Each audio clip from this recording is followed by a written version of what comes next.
Ya, oke. Bismillahirrahmanirrahim. Assalamualaikum warahmatullahi wabarakatuh.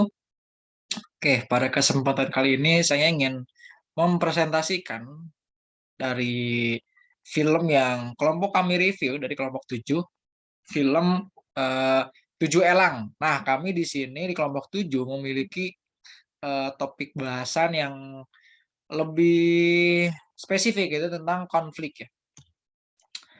Nah, mungkin sekarang kita membahas tentang konflik terlebih dahulu ya. Nah, ini anggota kelompok 7 ada berlima. Nah, untuk latar belakangnya sendiri ya karena di film Lima Elang kan ini menceritakan temanya tentang persahabatan antara satu orang dengan yang lainnya ya kan namanya sahabat seperti itu ya. Nah, jadi untuk latar belakangnya sendiri kan karena setiap manusia kan membutuhkan yang namanya seorang sahabat ya karena ketika kita memiliki seorang sahabat kita kan pasti kita merasa punya tempat untuk berbagi cerita, untuk berbagi suka duka gitu. Nah, itu yang akan membuat hidup kita menjadi jauh lebih tenang gitu. Nah, untuk konflik sendiri ya, jadi definisi konflik itu jadi kan ini kalau secara pengertian ya, jadi konflik itu adalah perjuangan yang diekspresikan antara setidaknya dua pihak yang saling bergantung yang mempunyai tujuan berbeda, sumber daya yang langka dan campur tangan pihak lain dalam mencapai tujuan mereka. Nah, kalau konflik sendiri secara sederhananya artinya adalah, masalah ya tentang dengan orang lain gitu. Nah, itu, pengertian secara sederhananya. Nah, untuk penyebabnya sendiri itu ada 4. Jadi yang pertama, saling ketergantungan ya, karena kan kita sebagai makhluk sosial ya, manusia kan sebagai makhluk sosial yang nggak bisa gitu hidup sendiri dan pastinya saling bergantung satu sama lain. Nah, ketika kita bergantung sama satu sama lain itu kan pasti, ada sebuah interaksi dan hubungan ya, karena, setiap interaksi dan hubungan pasti ada aja satu hal, 2 hal yang itu pada akhirnya menimbulkan suatu konflik gitu. Nah, yang kedua persepsi tujuan yang tidak sesuai. Jadi, biasanya konfliknya terjadi ketika ada sesuatu yang nggak sesuai gitu. Jadi ada hal-hal yang terkomunikasikan dan itu berbeda gitu. Itu biasanya, menciptakan sebuah konflik. Nah, terus juga keniscayaan ya. Jadi konflik ini adalah sebuah kepastian ya bahwa ketika kita menjalin hubungan dengan orang lain, ketika kita berinteraksi dengan orang lain, itu pasti ada satu 2 hal yang terlewati kemudian itu menjadi sebuah konflik. Nah, itu adalah sesuatu kepastian ya, yang nggak mungkin dihindari. Nah, terus juga yang keempat, sumber daya yang diekspresikan langka.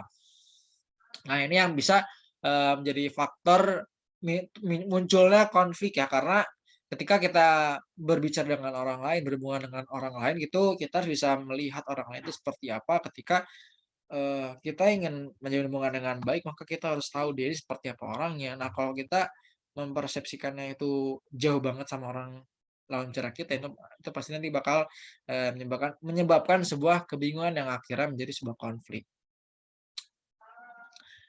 Nah, untuk konflik kan kita pasti bakal mengalami namanya konflik ya dalam hidup ini, makanya kita harus bisa mengaturnya. Nah, ini ada beberapa cara, ada 8 cara gimana caranya kita konflik agar tidak berlebihan ya jadinya.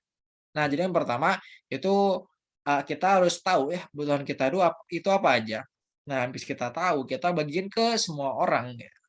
Habis itu kan kita nggak bisa egois gitu mikirin diri sendiri, kita juga harus bisa mendengarkan apa yang menjadi kebutuhan orang lain. Nah, habis itu kita kasih solusi, terus habis itu dievaluasi.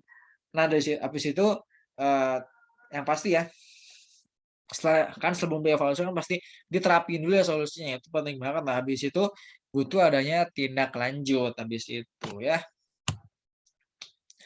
Nah, di sini, saya ingin menjelaskan tentang, deskripsi tentang film Lima Elang. Jadi film Lima Elang ini adalah, film yang menceritakan tentang seorang anak yang tinggal di Jakarta. Akan tetapi orang tuanya pada awal film ini terpaksa pindah ke suatu daerah di Kalimantan, yaitu di Balikpapan. Akan tetapi anaknya ini nggak mau gitu buat pindah, akhirnya terjadilah sebuah konflik antara seorang anak dengan orang tuanya.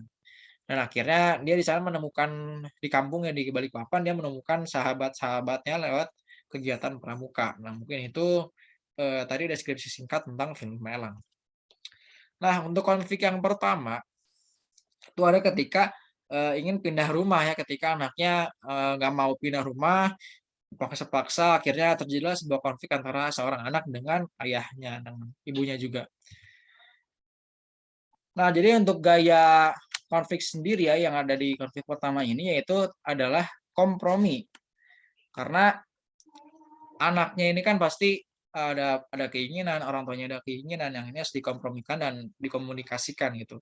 Nah, makanya kenapa disebut gayanya gaya kompromi.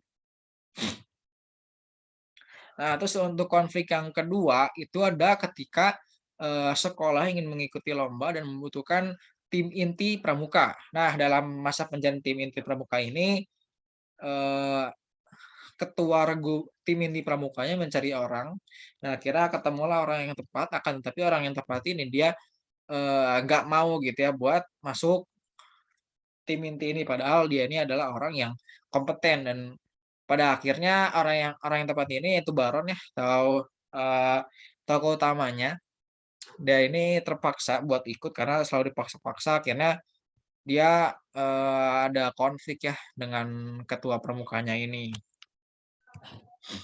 Nah, untuk konflik ketiga sendiri itu ada di bagian camping ya ketika lomba. Ya, jadi pokoknya ketika lomba ini timnya malah hancur gitu, malah bubar. Nah, ini karena ada egoisme yang dimenangkan oleh masing-masing individu. Akhirnya terjadilah sebuah konflik di sini gitu ya. Nah, jadi untuk konflik yang ketiga ini kan gayanya itu gaya kompetisi karena setiap orang ingin memenangkan egonya masing-masing.